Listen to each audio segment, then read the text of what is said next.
Physical evidence, databases. Forensic databases compile information for comparative analyses. Types of databases include fingerprint databases, DNA databases, ballistics databases, this is like firearms and ammunition, paint data databases, in particular vehicular. The most common type of paint evidence found at crime scenes is vehicular paint. So there's very, very, very robust databases of vehicle paint. And unidentified persons databases. There's obviously lots and lots more, but these are the most common ones that we'll end up talking about in this course. The United States keeps all of these from a variety of different sources, oftentimes federal, but one or two of them come from universities. Most countries have equivalent databases, and many countries offer reciprocity. So if you have a piece of evidence with class characteristics from a shoe that was only sold in Denmark, you could contact a department in Denmark and have them look up your shoe for you so that you could confirm the class characteristic match, and then also input that information into your own databases. The next generation identification system is what we use to database fingerprints. It's maintained by the Federal Bureau of Investigations. That's, if you recall, that is the federal level forensics lab, basically, the federal level forensics investigation department. They are not the head of the labs in the country. They're simply the biggest and most robust labs. So they're used oftentimes as a reference, but they're not actually quote unquote in charge, and they're not at the top of a hierarchy of an organized hierarchy of labs. This replaced the Integrated Automated Fingerprint Identification System, otherwise known as IAFIS, mostly referred to as just plain AFIS, because IAFIS is a mouthful. This is what you'll hear a lot in stuff like CSI. Even now you'll see them refer to AFIS more often than the NGI in shows like that. Fingerprints of suitable fidelity are photographed. Suitable fidelity just means clear with sufficient contrast. You can make out the lines, and it takes fingerprints from the majority of the pad of the tip of the finger. And then they're scanned and uploaded. A computer can detect different types of features on the fingerprints. And then an examiner can mark on the print similar features that are found on the scanned image. So you have a scanned image that's already databased. Someone was fingerprinted before because they committed a crime, or they were getting a job that requires you to be fingerprinted, for example. Somebody is apprehended, they get their fingerprints taken, that's uploaded into the NGI, and then an examiner can compare those marks. Now the computer will basically compare that for you. They'll do a lot of those comparisons. It'll pick out a lot of features, as many as it can, on the fingerprints, do a comparison, identify the likelihood that any given one of those is a match, and by the probability rule, create a statistical likelihood that those two fingerprints are in fact a match. The ultimate determination, though, is still with a human being. So a human being is going to look at that list and look at the physical fingerprints and determine whether or not the computer did a good job, and whether or not they agree with the computer's results. And ultimately, the human being is the one who's going to have to argue for whether they're a match or not, and why. It contains the fingerprints of about 75 million people. Again, I'd like to stress that this is not, just people who have been apprehended for one reason or another. It also includes people who needed to be fingerprinted for their job. Other police officers, correctional officers, medical personnel, nursing homes, staff, home health care aides, things like that. Teachers, stuff like that. DNA is databased in a system called the Combined DNA Index System, aka CODIS, which was founded in 1998. This is also maintained by the FBI. It enables the search at a federal, state, and local database level. So it doesn't just have its own federal level database, But states that want to use CODIS have to give their information to the FBI, and locals who want to use this database have to also give their information to the FBI. Then by searching CODIS, you can find people who have had their records obtained by local authorities, state authorities, or federal authorities, all in one handy-dandy, convenient, low one-stop shop. All 50 states have individual databases that are searchable by CODIS. Each state, though, has their own criteria for whose data is databased. When I mentioned in the last slide that people whose fingerprints are inputted in there, like home health care workers, people on parole or probation, people who've been apprehended, people who are correctional officers, people who are teaching in a K through 12 system, those are pretty typical of every state, but every state has their quirks about who gets fingerprinted and who doesn't. States set those rules. Therefore, they're going to determine at a state level who actually gets databased based on their own rules. Same thing with DNA.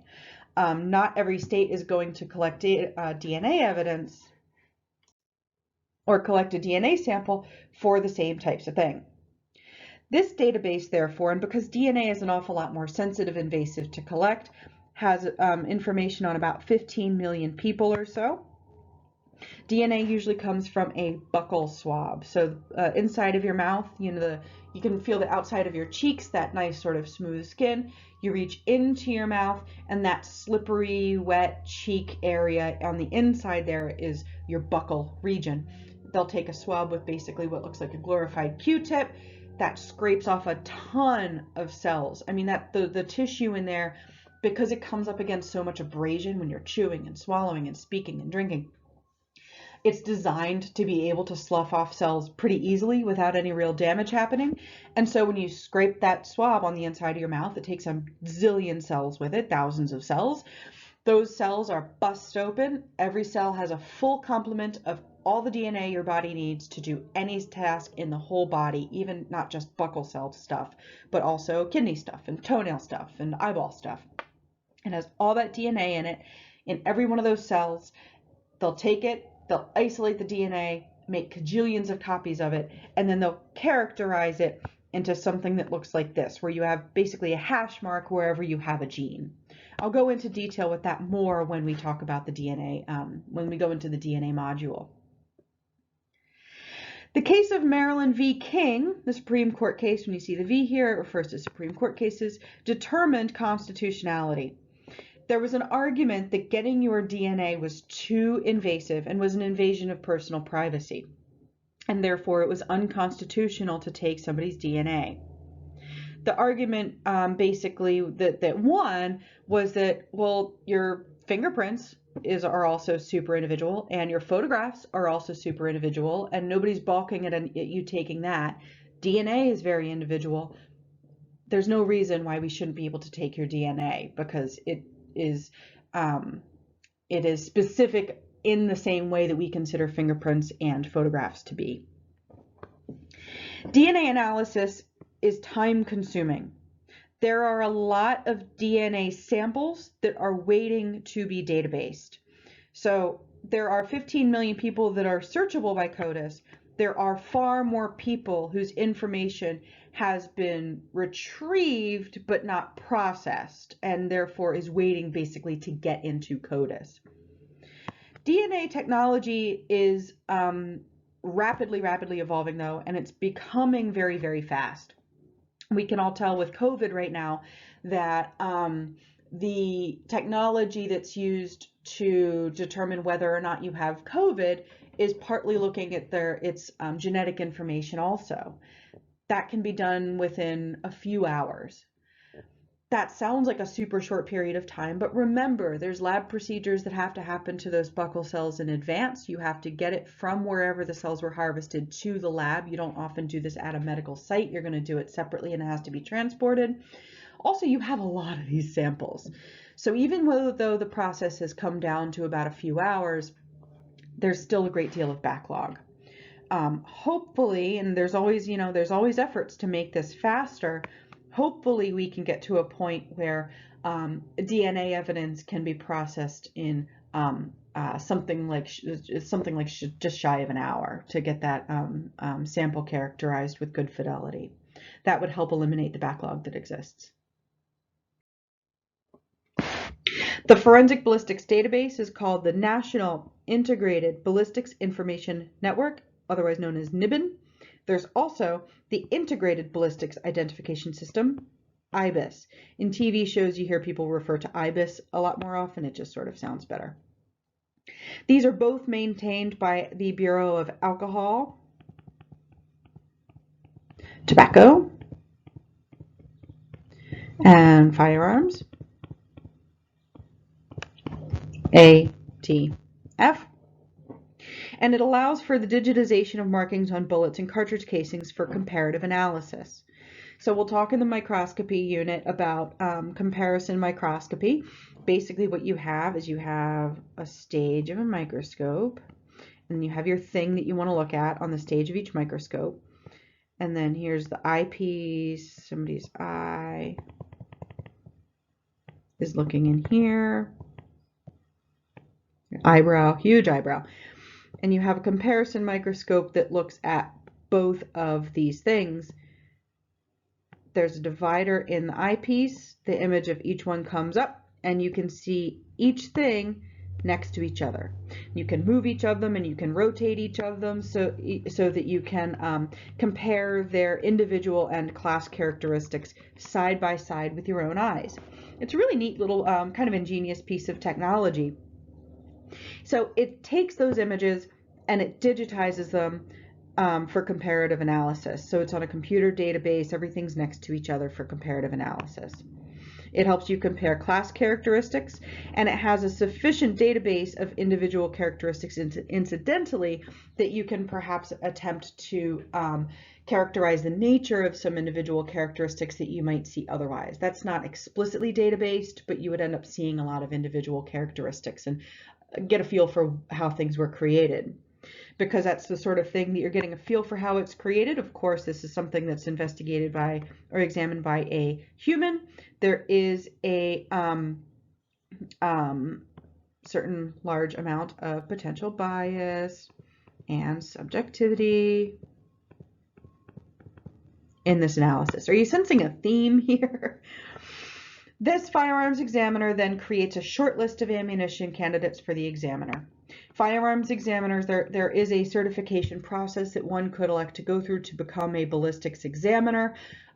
This is not an intensely rigorous test, but does require some experience in ballistics going into it before most people would be taking that test. So it's not baseless exactly, but it doesn't mean terribly much necessarily either.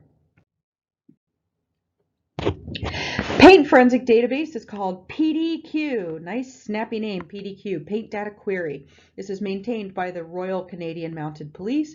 We have reciprocity with the PDQ, so we contribute samples to their database and we get to see their stuff. The databases are chemical and color information for original automotive paints, and this is automotive of lots of different kinds, not just like passenger vehicles, but it can be commercial vehicles as well. So what it'll do is it'll take a paint sample and it'll subject it to different types of spectrophotometry and chemical analysis. How does it dissolve? What does it react with? Color analyses at a molecular level. And they can then determine or create a database for different cars that were manufactured of different makes, models, years, what plant they came out of. Sometimes depending on materials, what materials are available at a given time, like supply chain issues, a single assembly plant might use something different from other assembly plants making the same make, model, and year of a vehicle. They'll have that database and they'll have that data and they'll have it separately. And all in all, they have about 21,000 samples.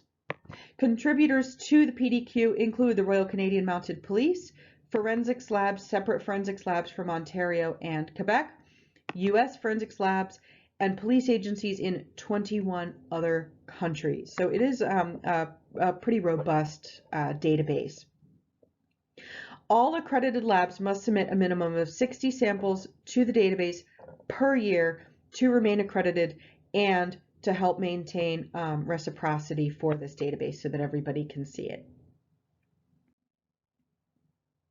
Unidentified persons are also database. This is the last slide of this, presentation. This is called the National Missing and Unidentified Persons System, NamUs, which was founded in 2007.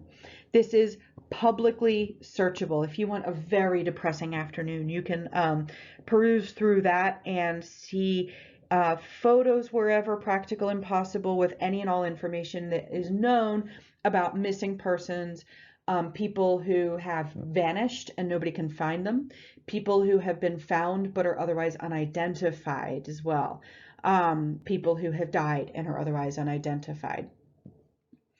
They database these unidentified decedents so they can be identified after disposition, or hopefully and then hopefully retrieved as well, so that they can receive a more dignified burial. Disposition refers to the getting rid of a dead body, burial or cremation typically. Unidentified decedents must be buried or cremated at a certain point. People decompose when they die, just like everything else does. So you have to get them out for public health and safety reasons. They may end up having to go in the ground before anybody ever knows who they are. So you get as much information about them as possible. You bury them, you take note of where they were buried. Usually it's in some sort of a potter's field in what's the name of that island?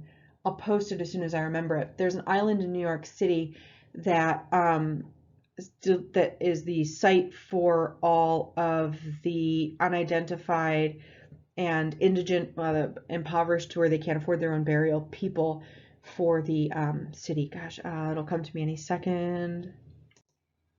Oh, Hart Island. H-A-R-T, Hart Island, and that's where all of their decedents go. And that's also database to an extent. So if you know of somebody who is disposed of there, then you would be able to potentially retrieve that person and give them a burial with their family if you wanted to. It gives the name known, any other identifying information that can be determined.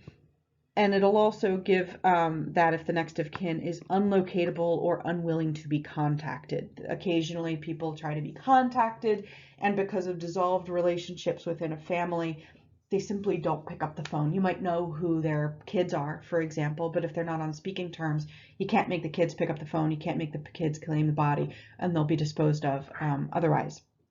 And databased in the NamUs. This used to be federally maintained. That became, to my knowledge, that became expensive, and is now maintained by the University of North Texas Health Science Center, who has a very, very highly respected forensic science department.